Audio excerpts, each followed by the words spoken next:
Today I'll be talking about reported speech. Reported speech means direct and indirect speech. What do you mean by direct speech? Direct speech means reporting the message of the speaker in the exact words as spoken by him. For example, Maya said, I am busy now. Here, I am busy now is the exact word spoken by Maya. So, Maya said, I am busy now. I am busy now is the exact word spoken by Maya. So, this types of message is known as direct speech. And coming to indirect speech, here reporting the message of the speaker is in our own words. For example, Maya said that she was busy then. She was busy then. She was busy then is the message in our own words. Maya said that she was busy then. So, I am busy now is the direct speech and she was busy then is the indirect speech. So, this is the difference between direct and indirect speech. Now, coming to the change of time when you convert from direct to indirect speech. In direct speeches, the words that express nearness in time or place are changed to words that express distance in indirect speech. For example, now becomes then in indirect speech. Here becomes there. Ago becomes before. Thus becomes so. Today becomes that day. Tomorrow becomes the next day. This becomes that. Yesterday becomes the day before. These become those. Hither becomes thither. Come becomes go. Hence becomes thence. Next week or next month or next day becomes following week or following month or following day. So when you convert from direct speech to indirect speech, these are the changes that comes in these words. If you have these words in direct speech, when you convert it into indirect speech, these changes should be brought in. Now coming to change of pronouns. Again, I is changed to he or she in indirect speech. We becomes they. My is changed to his or her. Your becomes my. Our becomes their. Me becomes him or her. Us becomes them. So these are some of the change of pronouns when you convert from direct to indirect speech. Now coming to change in modals. Modals or modal auxiliaries. Modal auxiliaries are can, could, may, might, shall, should, might, ought to, dare. All these words are modal auxiliaries. So, when converting from direct to indirect speech, what are the changes that comes in the modal auxiliaries? Can becomes could. May becomes might. Must becomes had to or would have to. So, when you are asked to convert from direct to indirect speech, if you have can in the question, when you change it to indirect speech, this can becomes could, may becomes might, must becomes had to or would have to. But if there are modal auxiliaries like could, would, should, might, ought to in the direct speech, these modals do not change when coming to indirect speech as well. So if we have could in the indirect speech in the question, when you write the answer as well, the could should be retained, would should be retained, should, might, ought to, it will all remain the same. So the change comes only in can, may and must. We know can will change to could, may become might, must should be kept in mind because it changes to altogether different words, had to or would have to. Coming to the rules in general, if you have simple present tense used in the question in the direct speech, it becomes simple past in indirect speech. If it is present continuous, it becomes past continuous. If it is simple past, it becomes past perfect. If it is present perfect, it is past perfect. If it is past perfect, the same form is retained in the indirect speech as well. So we know that for simple past, present perfect and past perfect, the answer is all the same.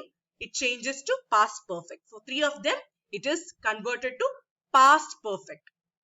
Now, for present perfect continuous, if you have present perfect continuous, it would be changed to past perfect continuous. And if it is past continuous also, it is converted to past perfect continuous. So for present perfect continuous and past continuous, it is changed to, or it becomes past perfect continuous. Now coming to the examples. As said, if it is present tense, this present tense form is changed to the corresponding past tense in indirect speech. For example, she said, I am happy. She said, I am happy. Am is the present tense form used. So it is converted to past tense. Past tense of am is was. So she said that, I becomes she. She said that she was happy. You have to introduce a that in between. So she said that she was happy. So present tense is changed to past tense. And in indirect speech, tenses do not change if the words within the quotes talk about a habitual action or universal truth. So the change comes in that words which is coming in the quotes. So if the things or the words given in quotes refer to the universal truth or habitual action, there won't be any change. For example, he said, we cannot live without air. We cannot live without air is a universal truth. So there won't be any change. He said that we cannot live without air. We have to write the same words as such by just changing the quotes, by changing the punctuation marks. So he said that we cannot live without air.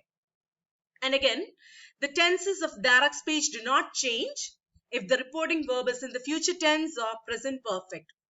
For example, she says instead of said, if it is says, that is present tense, or future tense, will say, then also there is no change in tense.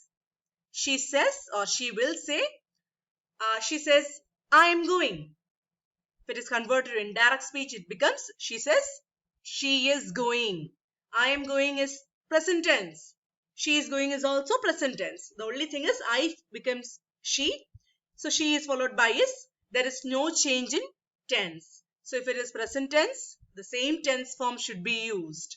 So she will say. So change comes only if it is said. If the reporting verb is in the past tense form, said. If it is future tense or present tense, the same tense form should be retained.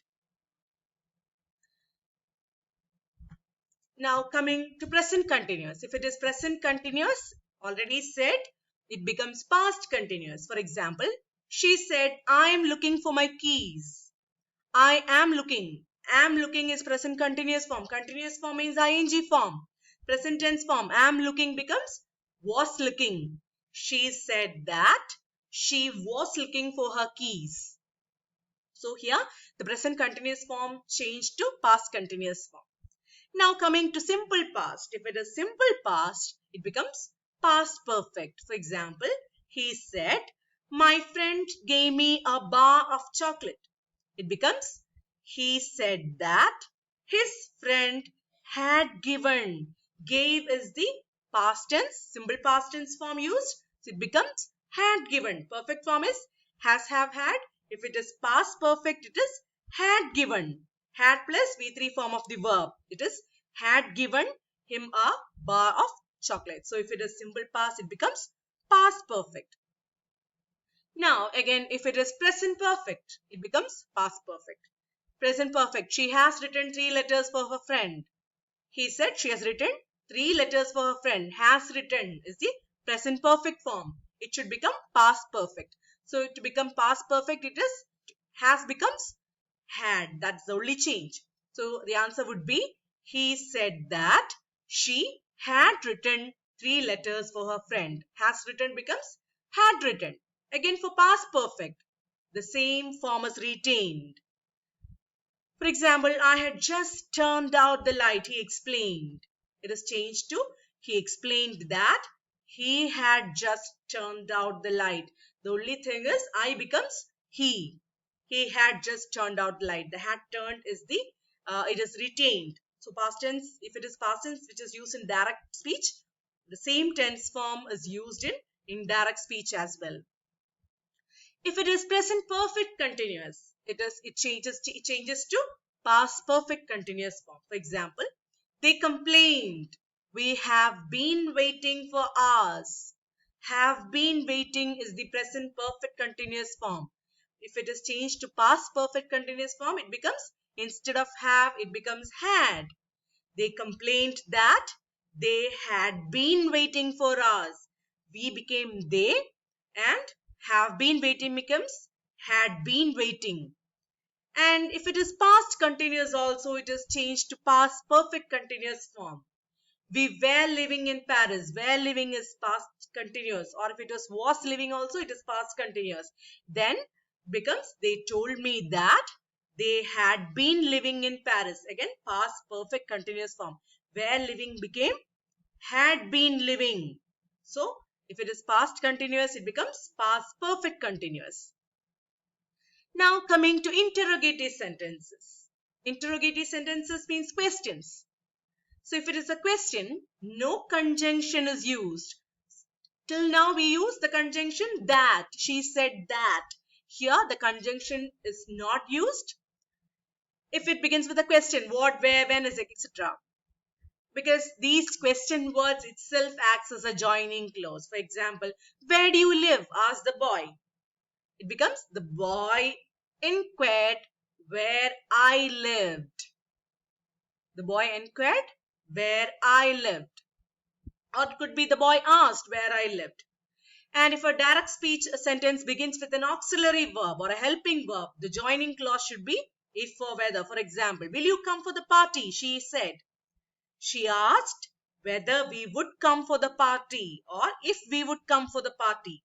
So it should be followed by if or whether. Now if it is a request, command, wish or an exclamation. So here indirect speech is supported by some verbs like requested, ordered, suggested and advised. Again, forbid or forbade is also used for negative sentences. So these are imperative sentences. So it is changed into, if it is an imperative sentence, it is changed into the infinitive in indirect speech. Infinitive form means to infinitive, to write, to breathe, to jump, to teach. For example, she said to her, please complete it. Complete it. So it is changed to, she requested her to complete it. To complete is the infinitive form. So if it is request, if it is a request, command, wish or an exclamation, if it is an imperative sentence, then you have to change it into infinitive form. For example, to complete, please complete it becomes, she requested her to complete it. So this is all about reported speech. Thank you.